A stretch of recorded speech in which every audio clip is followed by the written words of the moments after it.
Actor மாதவியை பத்தி தெரியாத ஆளே இருக்க மாட்டீங்க. அவரு 80ஸ்ல ரொம்ப ஃபேமஸான ஆக்டர். ரொம்ப ஹிட் ஆனவங்க. அவருடைய உண்மையான பேரு விஜய கனகலட்சுமி. அவர் சொந்த ஊர் பார்த்தீங்கன்னா ஹைதராபாத்து. அவர் தெலுங்குல தான் முதல்ல அறிமுகமான ஆக்டராவே. அதுக்கப்புறம் தான் தமிழ் இண்டஸ்ட்ரியில வந்தாங்க. அதுக்கப்புறம் மலையாளம் இந்த மாதிரி படங்கள்லாம் நடிக்க ஆரம்பிச்சாங்க. தெலுங்குல தெலுங்குல தமிழ்ல ஹிட்டான படம் வந்து அபூதராகங்கள். அதை வந்து தெலுங்குல டப்பிங் பண்ணும்போது தெலுங்குல தான் அவங்க முதல்ல ஆக்டராக அறிமுகமானாங்க.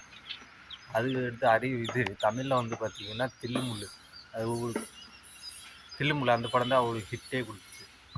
இப்போ பிறந்த டேட் பார்த்தீங்கன்னா 1962 செப்டம்பர் 14 ஹைதராபாத்தில் பிறந்திருக்காங்க. இவங்க பார்த்தீங்கன்னா தமிழ் எல்லா படத்தையும் சேர்த்து 300 படங்களுக்கு மேலே ஆக்டிங் பண்ணியிருக்காங்க. இவருக்கு வந்து இது அழகாக இருந்தாலும் கண் அழகு ரொம்ப பிடிச்சிருக்கு. இது ரசிகருக்கு எல்லாம் கண் அழகுன்னு கூட சொல்லுவாங்களாம். கண்ணு சூப்பராக இருக்குன்னு. இவங்க வந்து பாலிவுட் படத்தில் ஆக்டிங் பண்ணணும் அப்படி ஆசைப்பட்டு பாலிவுட்டில் வந்து எந்த கதை எதுவுமே பார்க்காம எல்லா படத்தையும் நடிச்சுக்கிட்டு இருக்கும்போது அவங்களுடைய என்னதான் அவங்க சவுத்தில் ஹிட்டாக இருந்தாலும் இது பாலிவுட் பாடத்துலேயும் ஆக்ட் பண்ணணும் அந்த மாதிரி ஆசைப்பட்டு பட வாய்ப்பு கொஞ்சம் கொஞ்சமாக குறைஞ்சி 300 படத்துக்கு மேலே அவருக்கு வாய்ப்பே கிடைக்கல. பாலிவுட் சைடு போகவும் பாலிவுட்டில் சில படங்களை நடிக்கவும் அவங்களுக்கு கேவலமாக எல்லாம் திட்ட ஆரம்பிச்சிட்டாங்க. அதுக்கடுத்து அவங்க மன வேதனை தாங்க முடியாமல் ஆன்மீக பாதையை தேர்ந்தெடுத்துட்டாங்க. ரஜினிகாந்த் மாதவி அப்போ க்ளோஸ் ஃப்ரெண்ட்ஸாக இருக்கும்போது அவர் ரஜினிகாந்த் வந்து ஒரு சாமியாரை அறிமுகப்படுத்துகிறாங்க. அதில் மூலம் ஆன்மீகத்தில் மேலும் நம்ப ஆரம்பிச்சிட்டாங்க.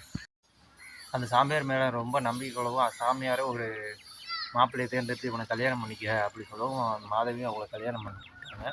அவரும் யாரும் சும்மா இல்லை, இது அமெரிக்காவில் பெரிய பிஸ்னஸ் மேன். அவர் பேர் வந்து ரால் பிரசன்மா அப்படின்னு அவர் பேர். சரியாக சொல்லலைன்னு நினைக்கிறேன். கீழே சப்டைட்டிலில் போட்டுருவேன். அதுக்கப்புறம் பார்த்தீங்கன்னா சாமியார் செல்வம் இந்த 2 பேரும் கல்யாணமும் பண்ண போயிட்டாங்க. 1996 பிப்ரவரி 14 அவங்களுக்கு கல்யாணமும் நடந்து முடிஞ்சிருச்சு. அதுக்கப்புறம் கல்யாணம் முடிஞ்ச பிறகு தமிழ் இண்டஸ்ட்ரியில் வரவே இல்லை. தமிழ் இண்டஸ்ட்ரியில் சினிமாவுக்கு பக்கமே வரல. அதுக்கப்புறம் அமெரிக்காவில் போய் செட்டில் ஆகிட்டாங்க. கல்யாணம் முடிஞ்சு இப்போ அவங்களுக்கு 3 குழந்தை கூட இருக்குது. இப்போ 3 குழந்தையும் பொம்பளை பிள்ளை தான். என்னதான் அவங்க அமெரிக்காவை போய் செட்டில் ஆனாலும் இன்னும் இந்தியாவில் அவங்க ஃப்ரெண்ட்ஷிப் எல்லாம் இருக்கதான் செய்கிறாங்க. தமிழ்நாட்டில் விஜயகாந்த்னாலும் பாலிவுட் சைடு அமிதாப் பச்சனும் சப்போர்ட் இருக்காங்க. நான் எப்போதும் கனெக்ஷன்லேயே இருக்காங்க. மீண்டும் தமிழ்நாட்டுக்கு வரும்போது என்னை பார்த்துட்டு போவாங்க.